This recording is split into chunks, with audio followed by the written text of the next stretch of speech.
not free. Good to know. That way, the master they didn't bring any master teachers into interviews. What are you guys going to think about that? Committee Member Riggs. If we had 96% and there were issues, you would still interview. Yes. And so I can't see a problem with not interviewing when everything that's saving everybody time and energy. So I don't think that's a problem. Okay to talk? Except that we use this data for a lot of different things. We use our accreditation data, we use our survey data. So if you were using your data and it had zero number of master teachers interviewed, it wouldn't be very meaningful data, except that you could revert back to the original survey. I mean, I use that survey data a lot. I don't know what that says about using the accreditation data. So I guess it's like one is kind of stepping in for the other. Is that what we're thinking? Am I being clear? Okay, so what we're saying is that in an accreditation, if we had 96% of response from multiple subject candidates, do we have to interview additional multiple subject candidates? And I think cost and what? Oh, completers, right. Would say, no, we don't need to. Except as part of the accreditation process, we put together a lot of really useful data that you use for your program for a variety of reasons, and you wouldn't have that data from those completers for that particular data collection tool.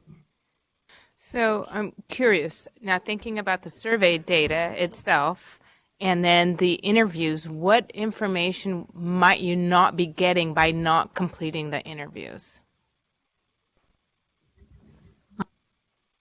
So I don't think the proposal is to use the completer data to substitute for any other data that you have. It's only the interviews, and whether we need to bring in completers which is always a challenge because you're grabbing them from wherever they now are, whether it could stand in lieu of interviews with program completers.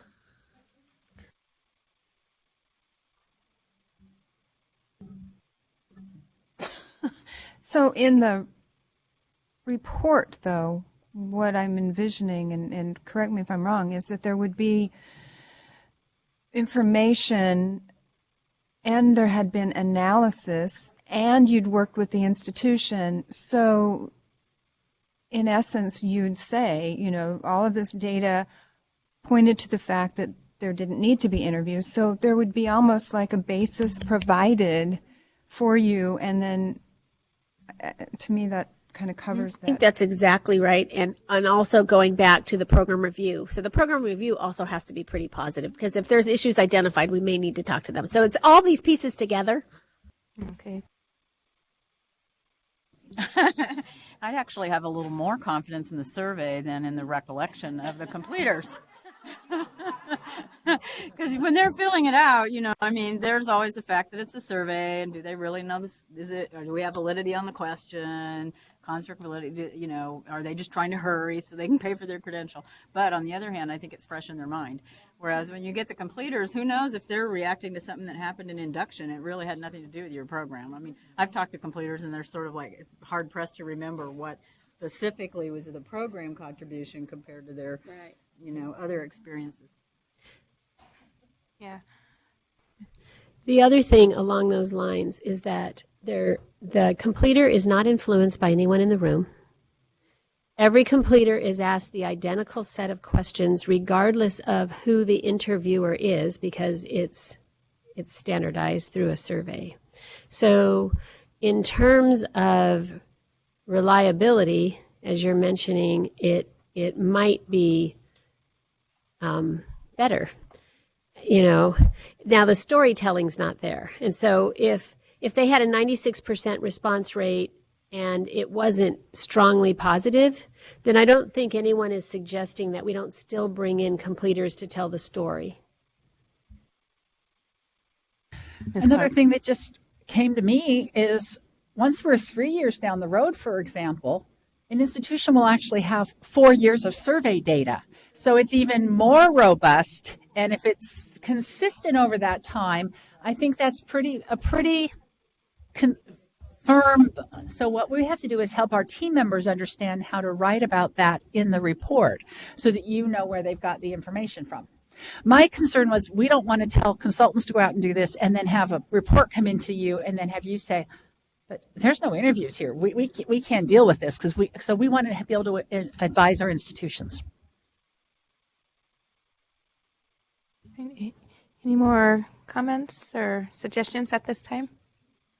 No? All right, that was good discussion. How are we doing with our 1 o'clock? Are they ready?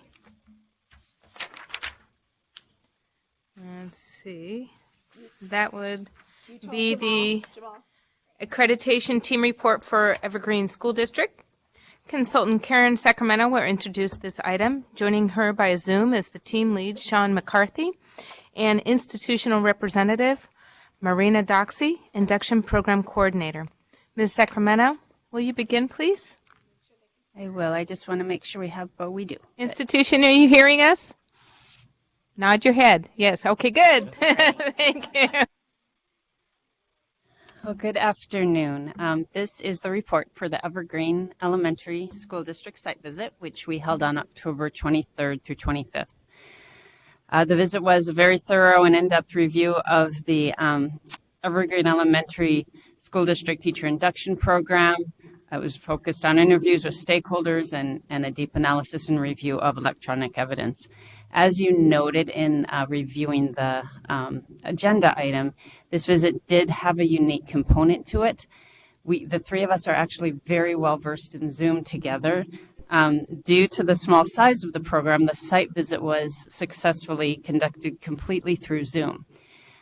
So I would like to just acknowledge Marina Doxey, the Evergreen Elementary School District Teacher Induction Program Coordinator, for her leadership, both in running a highly praised induction program while we were there and in facilitating the logistics involved in making this visit happen through technology. I think if and when there's another Zoom-based site visit, I certainly will refer the program leaders to her for guidance on how to do it. And I would also like to note the tremendous level of professionalism and knowledge that Sean McCarthy, as the team lead, brings to this work, both during this site visit and as a trained BIR leader over time working with the accreditation system. His work was stellar and seamless as he led this visit through our computer screen. So at this time, I will turn it over to Sean for his portion of the report. Okay, hopefully everybody can hear me all right. Our team's recommendation of accreditation was based on a thorough review of all institutional and programmatic information and materials available prior to and during the accreditation site visit, and that included our interviews with the program leadership, district leadership, site administrators, mentors, candidates, program completers, reviewers, and advisory committee members.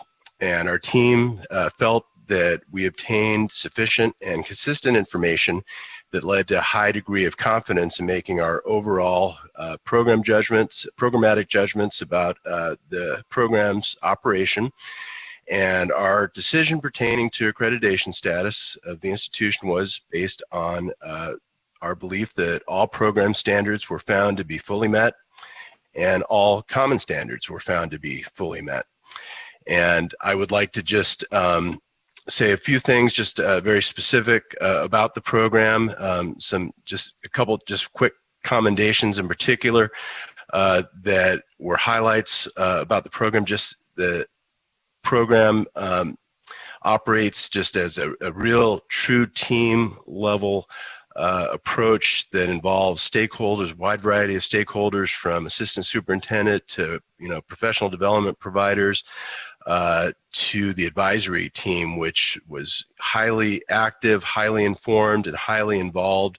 And that's really one of the things that stood out about this program.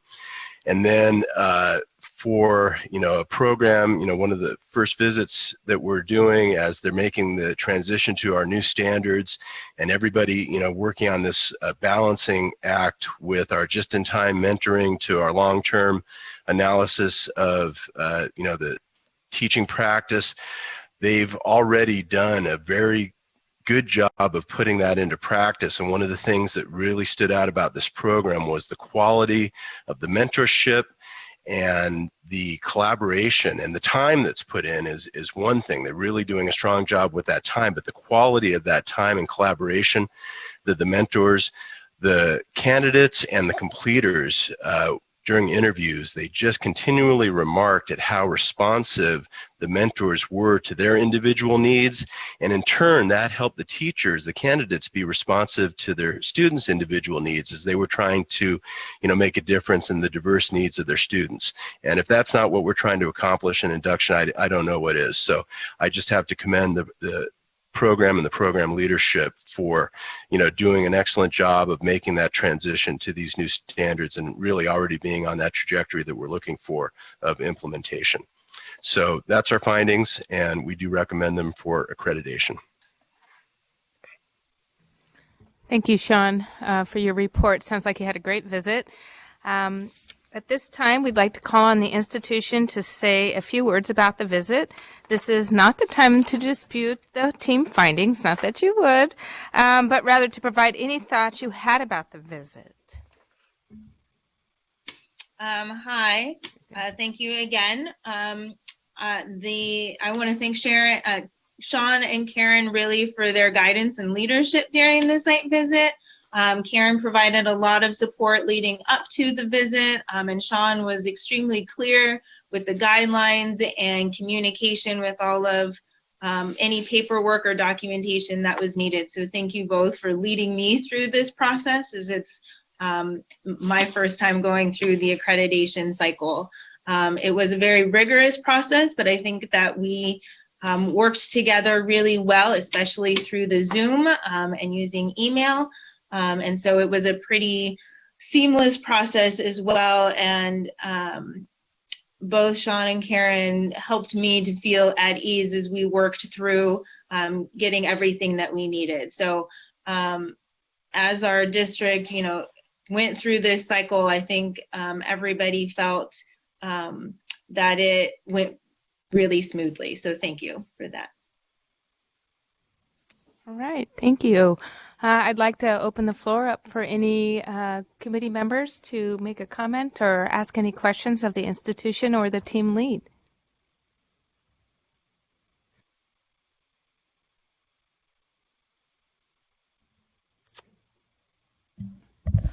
Congratulations on such a successful review. I had a question about the comment on page 13 in the first paragraph about meetings are held strategically throughout the year instead of on a monthly basis and the just-in-time needs of the candidate. How do you know when it's time strategically to have a meeting? What are your criteria? So our program has done monthly meetings for our candidates. From feedback from them in the past years, they've said that's been a lot for them. So we moved to bi-monthly meetings, which they appreciated and liked from both the mentors and the candidates' feedback. And then this year, based on scheduling, we've planned out our focus has been on training our mentors. So we have more mentor meetings, and therefore they go out and give information to the teacher candidates who we therefore see a little less frequently than in the past. But that's how we've decided, is just based on program and based on candidate and mentor responses to what their needs are from us. All right, any other comments, questions? I was super excited to read this report because of the Zoom aspect of it, aside from the fact that it sounds like you have a wonderful program. So exciting. So congratulations on getting this accomplished through Zoom. This is an action item. Do I have a motion to approve the findings of the site visit team? I have a motion by member Erickson, second by Pensaval. All those in favor say aye. Opposed? Motion carries. Congratulations.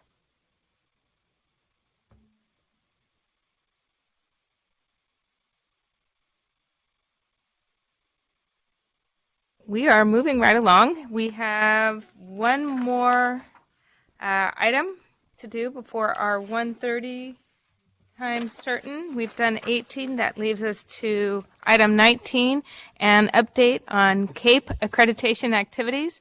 Director Terry Clark will present this information. Ms. Clark, will you begin, please?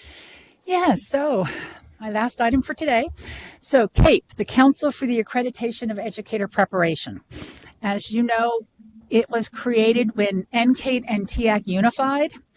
And we just kind of wanted to report. Actually, this is the first time I think that Cheryl and I have gotten to go to a CAPE clinic and conference together, actually, in a long time. So it was really nice to be able to be there.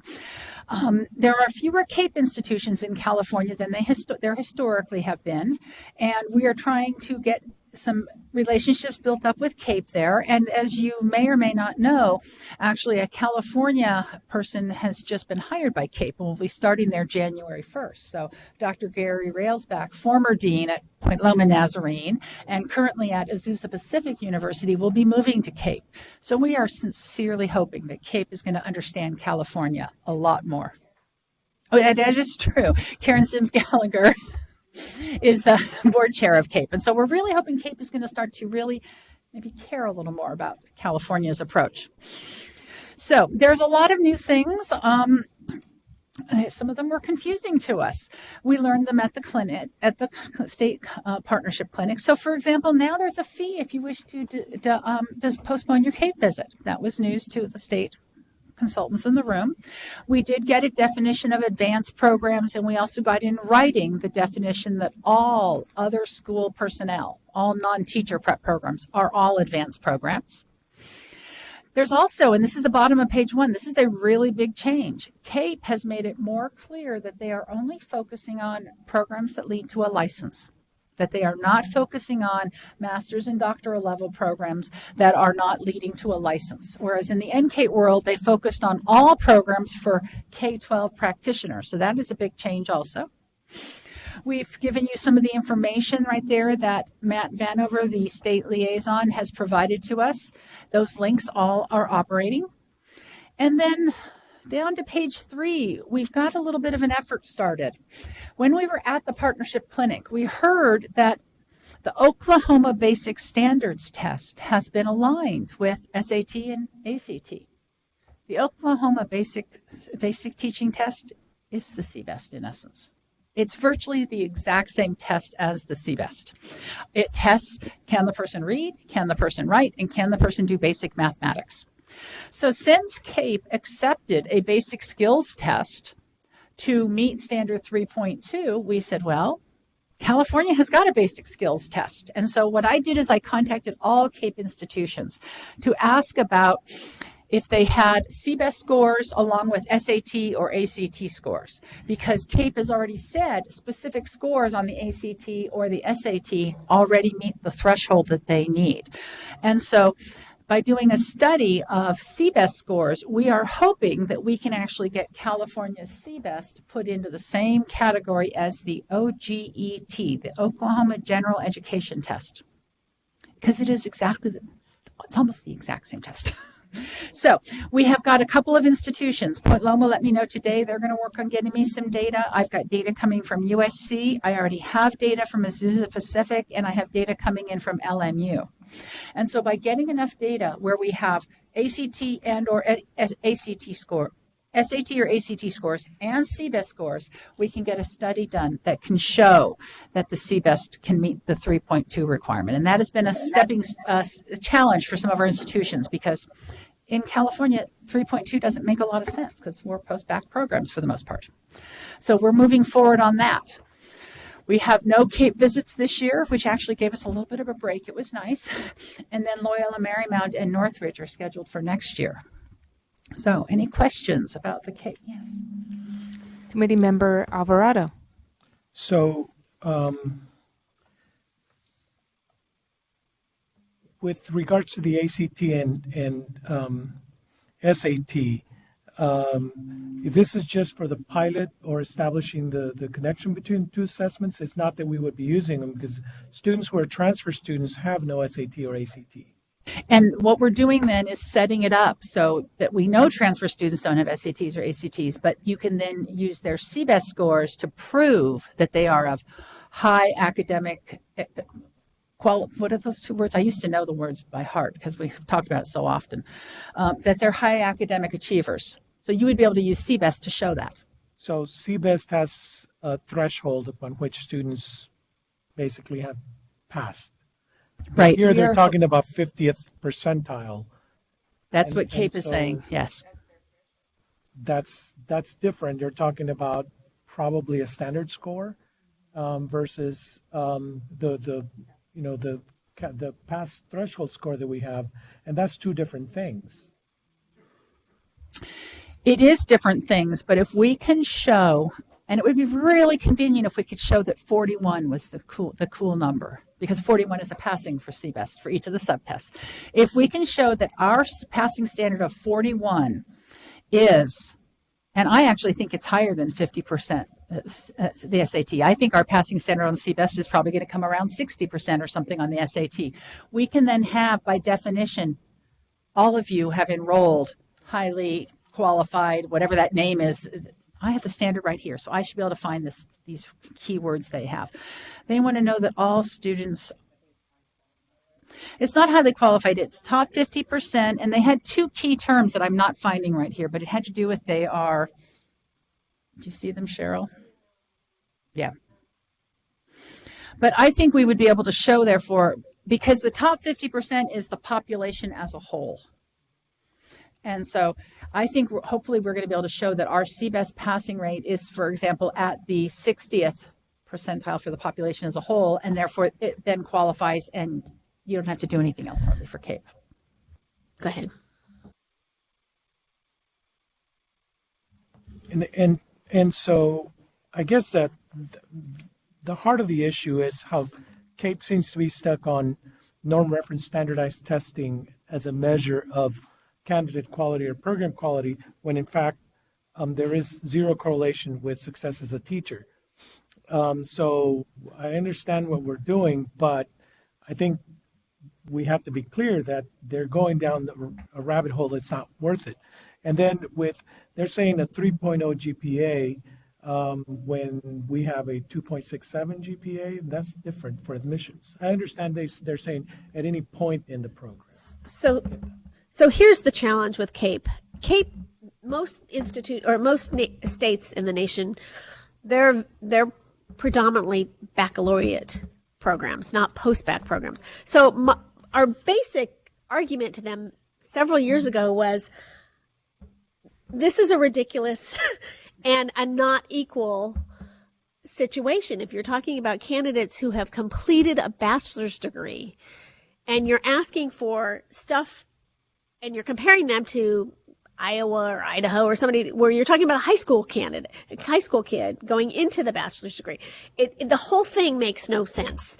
And it's driven Terry and I crazy because we can't even figure out how to argue it anymore. And so I'm hoping that Karen can make some progress, because the standard doesn't make sense for post-bac program. I get it for baccalaureate granting or for baccalaureate programs, but it really doesn't make sense to even be talking about the SAT.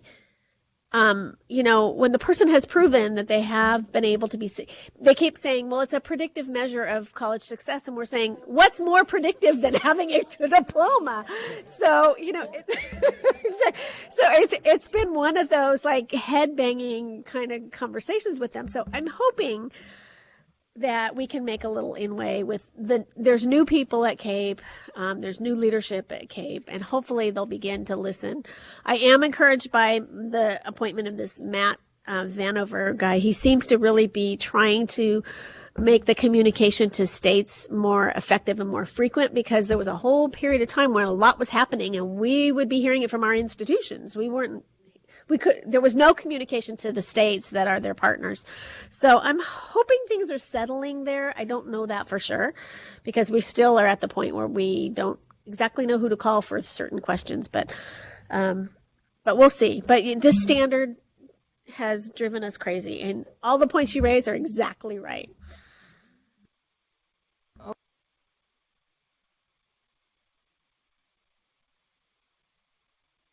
So, as a point of frustration, I know that there's a group of deans nationally that are working on establishing an alternate national accrediting body that is outside of CAPE. Yeah, we've actually met with Mark LaSalle Peterson and talked about it, and he's talking in California, and if there's someone interested in working with him, we will work with them. We are agnostic on the national accreditor. We work with both NCATE and TIAC. We will work with whomever if our institutions are interested. Committee Member Morrison. That kind of anticipated my question. It was, if this partnership is such an ill fit, why are we in this partnership? And if that's, if there is moves afoot for a different partnership, then that sounds like the other way to go. Mm-hmm. The Commission has, in the Ed Code, the authority to work with national accreditors and to do things jointly. And so NCATE was the initial national accreditor. TIAC came on about 30 years later. We worked with them because an institution wanted to. Until Chapman University said they wanted to work with TIAC, we weren't working with TIAC. So if an institution says they want to work with this new accreditor, we'll be happy to work with them. And you'll see on the last page of the item, we have fewer institutions. We're down to 19 institutions. At one time, the vast majority of the CSUs would have been on this list because they had a priority for becoming nationally accredited. A lot of these private institutions will tell you they want to be nationally accredited because they think it helps in marketing. All right, Committee Member Pensible. Just a point of irony. So many teacher preparation programs used to require the GRE, and they stopped requiring the GRE because it was not an indicator of teacher success. So I think this is kind of a step backwards, that now they're going for the SAT, which even goes further back in a candidate's history, and holding on to that. And yeah.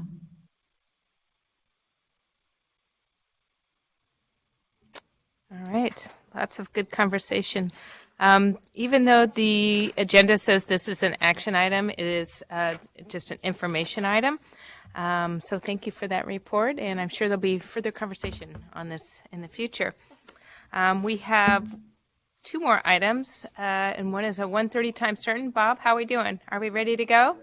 Okay. So item 13 is the report of the actions taken by the California School for the Deaf to address stipulations. Consultant Bob Locks will introduce this item.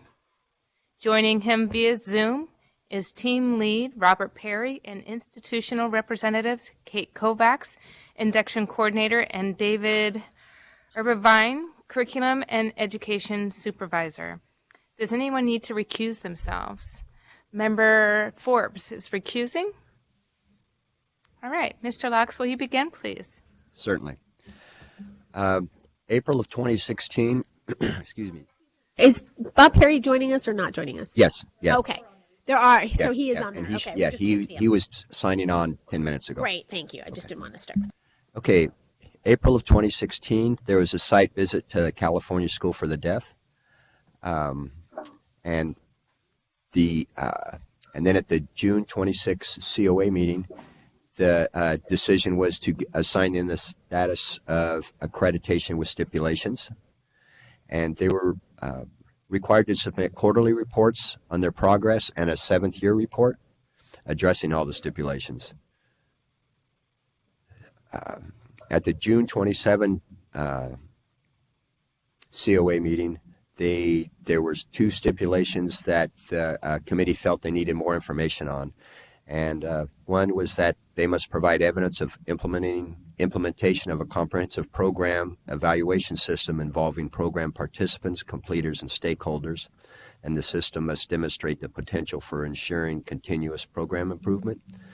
And the other stipulation was that they must provide evidence that all support providers are provided with opportunities for professional development to support mentoring. And and so now we're here. The California School for the Deaf feels that they have fulfilled all of those requirements and that they are, as shown on your report and available for question. Great. Thank you, Mr. Laux. At this time, I'd like to offer the institution an opportunity to respond to Mr. Laux' report.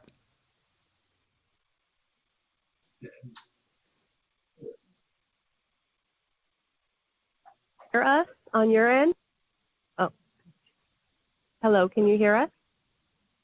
Yes, we can hear you. Thanks. Oh.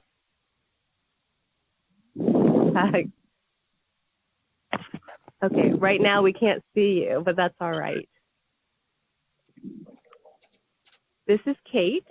I'm speaking through an interpreter. We also had David here, as well as Laura Erickson, who was involved in the reporting, and the three people here sitting at the table.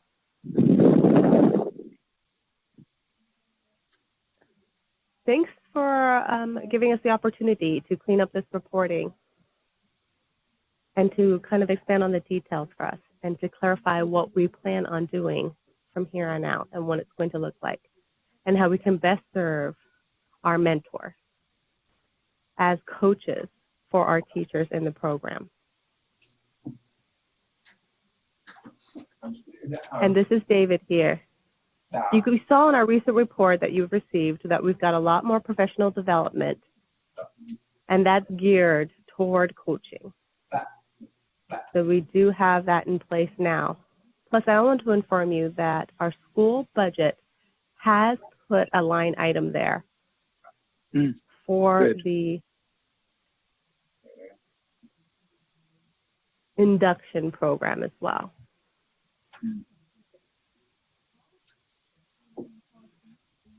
And Okay. any questions? Anything else? Yes, at this time, I'd like to open the floor to the committee members to ask for any clarification or of the institution or the team lead.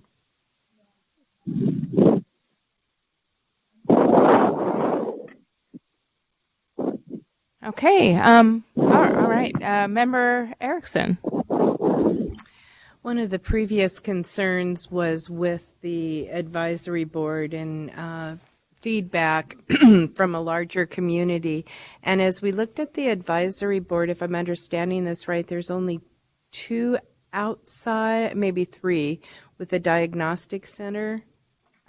Is there any plans to make a more inclusive, broader membership and having other school districts, maybe some that are sending children to the school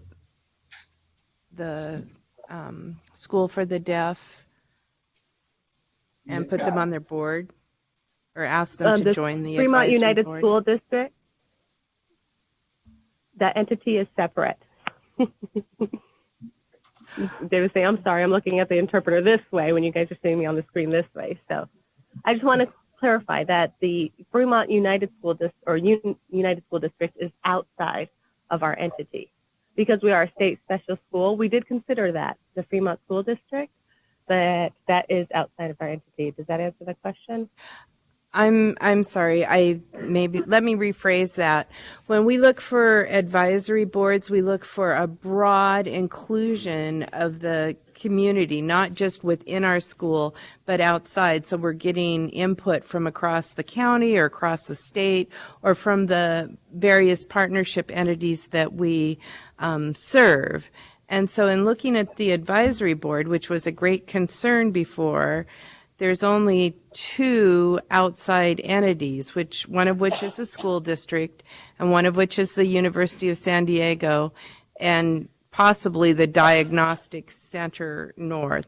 And I was wondering if you had any discussion as to broadening the inclusion of getting that feedback in place for your organization. This is Katie. We do have one person from Fresno, California State School with a deaf program that is the director that is interested in being on our committee.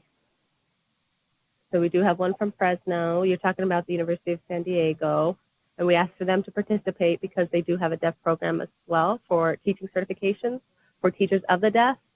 And we'd like to know what they're doing because that'll help us kind of tie into our program here.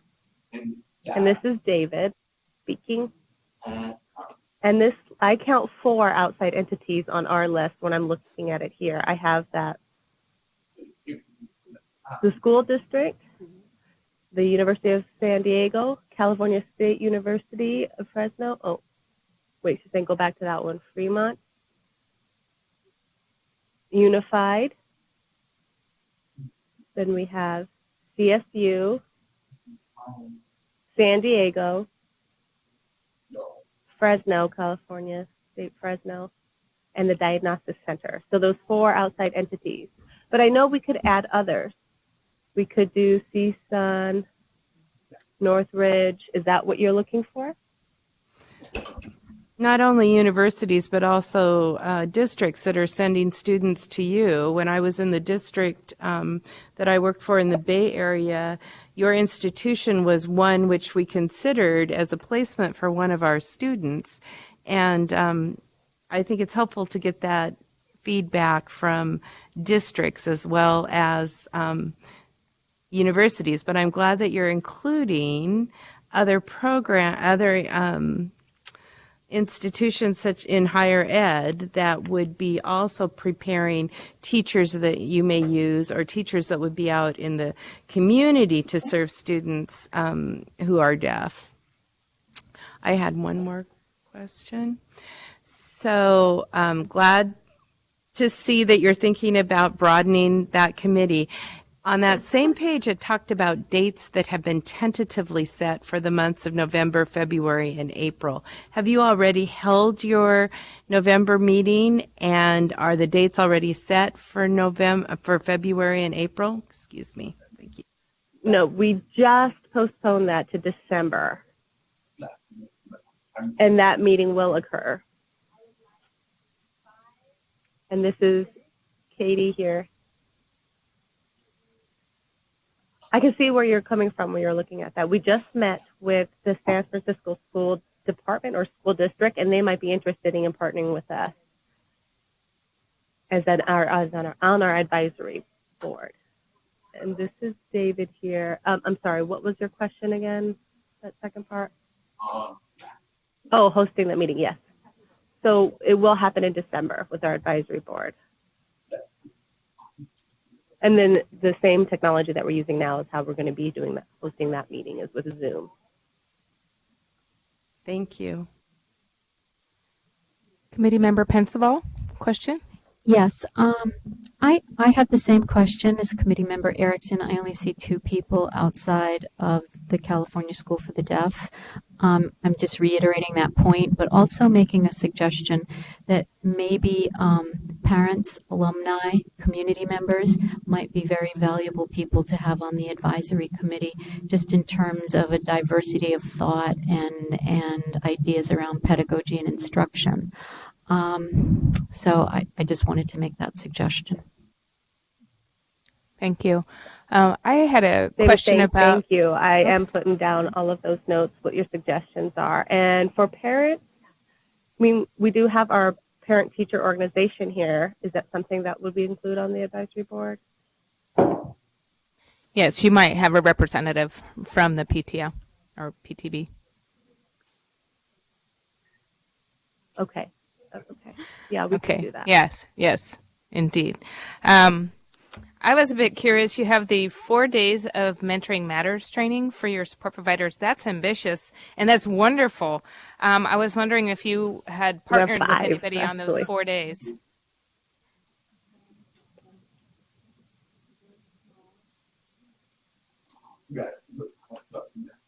We did develop a contract with that company, with the mentoring company.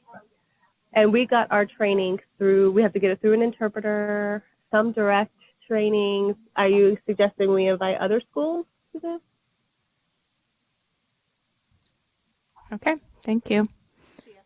I couldn't hear the question. Are you suggesting other individuals No, I think that's a fabulous training. We've done it many times. I was just curious as to, because I know from my own experience the cost of that and the hours that are put into that, and it's a lot of training, 4 days, and I think you really couldn't start with a better training.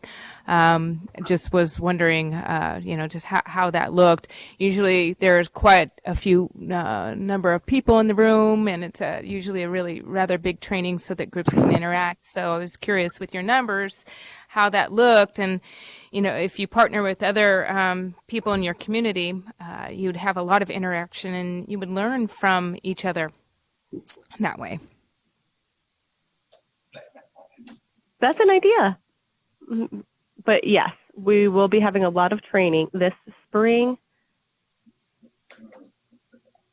And how we set it up here is kind of like how we set it up there too, right? Where we don't have classrooms assigned, the teachers can participate for professional development. And once that gets done, then we sponsor our classroom teachers. But thanks for your feedback.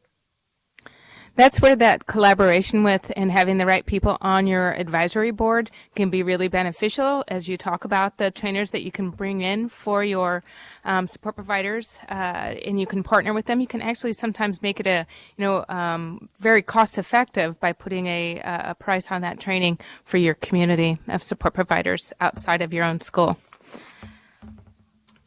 Any other comments, suggestions? All right. Well, this is. Oh, sorry. Got you behind. Hey, Cheryl. Okay. So in closing, this is David. In closing, I just want to say thank you for all of your feedback. It's been really beneficial for us to guide us along the way.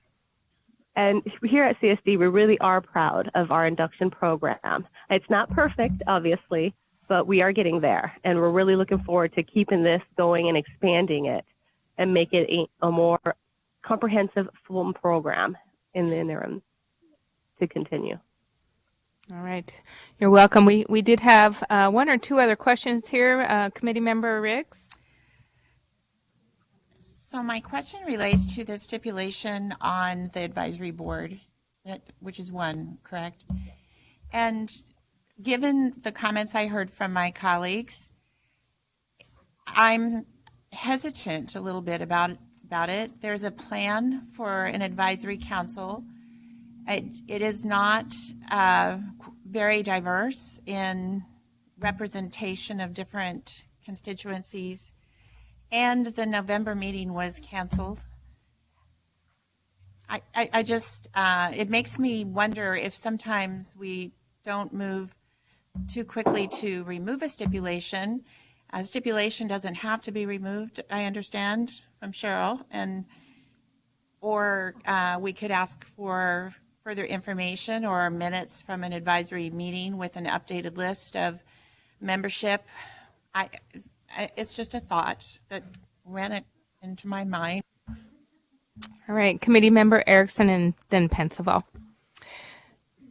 Thank you for that suggestion. That's what was bothering me about the breadth of the advisory committee. We haven't seen an agenda or seen the minutes yet, and I think it would be helpful for us to loop back in another maybe a year or in the spring to make sure that those meetings have been held and that the constituency of the committee that you were talking about has been established. All right. So, Pensaval, thank you. And adding on to that, I think that this stipulation should not be removed because I know there's been great effort and I know the intent is really positive, but I don't think what we're seeing is a diverse membership, and I don't think they've created an infusion of knowledge and pedagogy. And I think we need people from the community, from parent organizations, and I think we need some data on who has attended and what the topic of conversations have been in terms of the actions of an advisory board.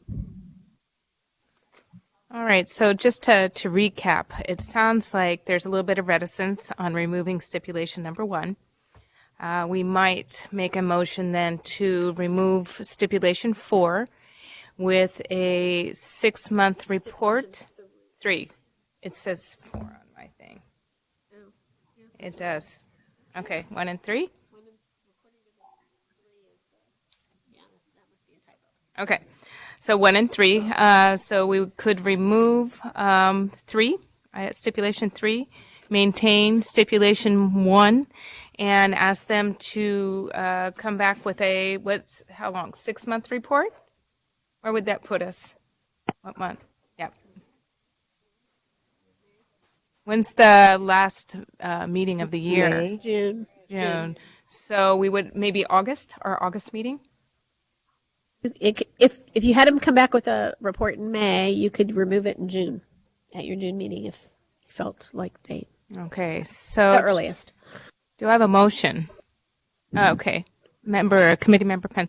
Okay, I move that we remove the stipulation for number 3 and we look for further evidence that the advisory board has been, the population of the advisory board has been increased to show more diversity and influence of different kinds of people, and that there's some data to show that this was attended and the topics that were discussed at the meetings.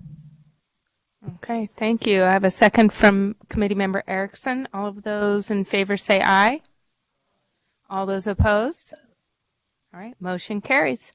Thank you so much. I'm sure Mr. Locks will be in touch with you to guide you through the next steps, and we will hear from you again in May. Take care. Thank you. Thank you so much. Have a great fall break.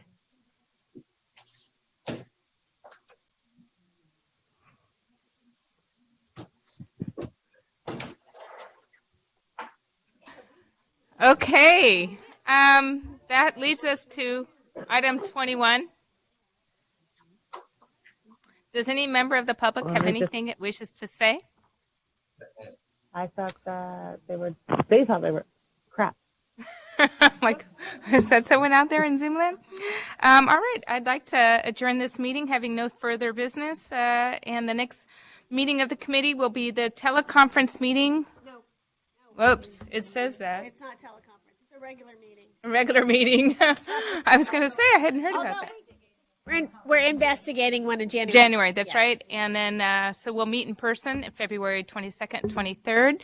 I would say I hope you all have a wonderful Thanksgiving, happy winter break, and we'll see you next.